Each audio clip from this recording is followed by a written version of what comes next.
Welcome to the Deep Dive. Today we're going deep into military strategy with a real heavyweight, Carl von Clausewitz. We're going to break down a chapter from his book On War, and let me tell you, this one's got some seriously big implications for, well, anyone in the military, really. We're talking about the ripple effects of victory in warfare. Yeah, On War is like the book on military theory, and for good reason. We're zeroing in on chapter 10 of book 4. Clausewitz really digs into what actually makes a victory, impactful, and how those effects, they don't just disappear after the battle's over, they linger. It's like they say, amateurs talk tactics, but professionals, they study logistics. Today we're going pro. So Clausewitz, he breaks down these effects of victory into 3 main categories, right? Okay. How it hits the armies themselves, how it hits the countries involved, and then the overall direction of the whole war. Let's start with the armies. Clausewitz, he says that the impact, it goes way beyond just like counting up casualties. It's bigger than just who lost more troops or tanks or whatever. He's talking about something he calls the moral effect of victory. Can you break that down for us a little? Sure, he's really getting at the psychology of it all. How victory, especially a huge win, it's exhilarating, it's a huge boost to morale, gets everyone fired up. But then on the flip side, a loss, man, especially a bad one, it can just be crushing, absolutely devastating. And that's true even if, like, on paper, you didn't lose that much more than the other side in terms of resources. So it's like the mental game of war is just as important as the physical one. Yeah. You could have all the firepower in the world, but if your spirit's broken. Exactly. Clausewitz, he's saying that this psychological impact, this moral effect, it can actually hit the loser even harder than the physical losses, the casualties. Wow, that's a powerful idea. Yeah. And he doesn't stop there. He says this psychological thing, it's even stronger after a big, decisive battle. Yeah. Compared to like a smaller skirmish. It's like the bigger the battle, the bigger the emotional stakes. What's the logic behind that? Well, Clausewitz, he sees these huge decisive battles as like a culmination, Everything that led up to that point, all the planning, the resources poured in, the hopes, the fears, all of it, it crashes together head on. All the chips are down right there. Exactly. And when one side wins a fight like that, it's not just tactical. It's a psychological hammer blow to the loser. It's like all their anxieties, all their worst fears, they're confirmed in that moment. And it just crushes their morale in a way that a smaller loss wouldn't.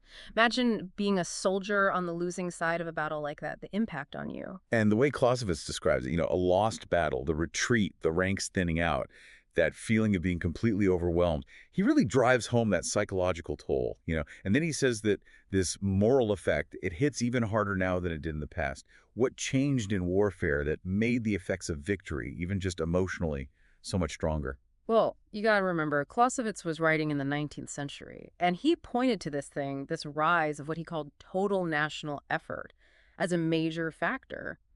Armies, they weren't these small professional forces anymore like they used to be. They were getting bigger, more representative of the entire nation's strength.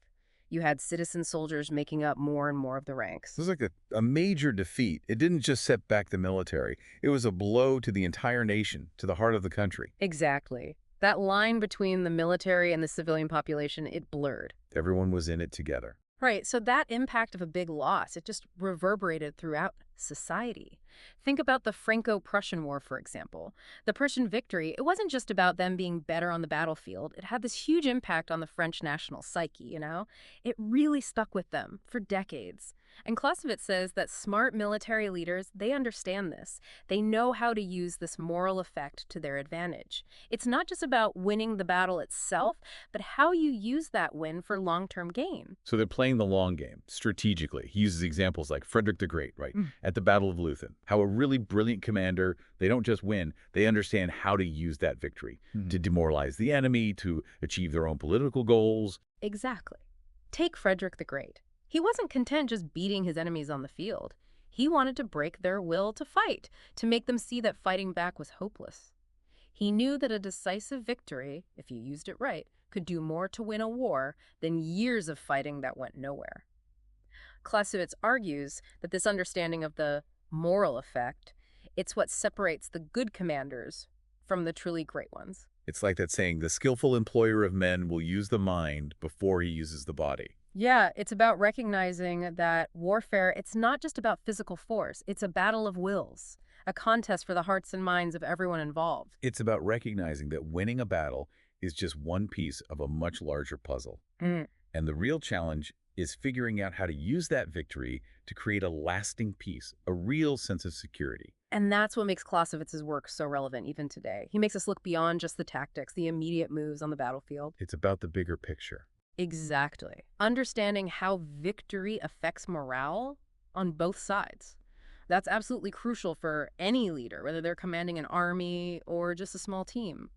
It makes you think about how this moral effect plays out in today's world. I mean, it's all about perception, isn't it? How a victory or even a defeat is presented to the public, how it's framed. That can have a huge impact on morale, on public opinion, even on international relations. Absolutely. Even in the age of, drones and cyber warfare, the psychological part of conflict, it's still crucial. It's fascinating how these ideas from centuries ago, they still resonate so strongly with how wars are fought today. It speaks to the enduring relevance of what Clausewitz was saying. He understood that even though the weapons change, the technology changes, the fundamental nature of war, that human element, it never really changes. Like you can win a battle but still lose the war, Clausewitz really makes you think about that. Totally. It's not enough to just win on the battlefield, right? You have to understand how that victory fits into the bigger picture, the strategic goals. And that's where this moral effect comes in. A smart leader, they'll use a victory to chip away at the enemy's morale, sow doubt, create division, make them more open to negotiating a peace. So it's not just about breaking their army, it's about breaking their spirit, their will to fight. Exactly. It's about understanding that a true victory in war, it goes beyond just the battlefield. It's about achieving your political objectives, whatever those might be, and ultimately securing a lasting peace. This has been incredible, really eye-opening to look at the consequences of victory like this. And remember, we've been focusing on Clausewitz's observations from way back in the 19th century. But the principles he talked about, they're still so relevant today. Oh, absolutely. Even with all the technology we have now, drones, cyber warfare, all of that. The psychological impact of winning and losing, it still matters, big time. Big time. Think about morale, how important that is, public opinion, even just how you communicate your strategy. These all tie back to that idea of the moral effect that Clausewitz was talking about. It's amazing how these ideas from centuries ago, they still hold up. It's a testament to how sharp Clausewitz was. He cut through all the noise, all the chaos of war, and found these truths about how conflict really works on a fundamental level. And understanding this moral effect, it's not just some theoretical thing. It's crucial for anyone who's involved in military planning and making decisions. From the generals down to the soldiers on the ground, everyone. It sounds like Clausewitz is saying that to really win, you have to understand the enemy deeply. Not just their strengths and weaknesses, but their will to fight, what motivates them, what will break them. And then how to use a victory, any victory, big or small, to steer the conflict in the direction you want. Exactly. That's a great way to put it. Clausewitz, he understood that war, at its core, it's a human thing. And that understanding the human side, the psychology of it all, is just as important as any tactic or strategy. Well, this has been an incredible deep dive with you today. Really gives you a lot to think about, especially for those serving in the military. Dealing with these exact dynamics of victory and defeat every day. Absolutely. I think the key takeaway here is that winning a battle, it's just one step on a much longer road. It's not the end of the story. Right. To truly succeed, you have to know how to use that victory to your advantage. To capitalize on it. Exactly. Shape perceptions, influence the other side, and hopefully create a situation where a lasting peace is actually possible. This is the real goal, right? Absolutely. That's Clausewitz's real legacy, I think. Well said. And on that note, until next time, keep exploring, keep questioning, and keep diving deep.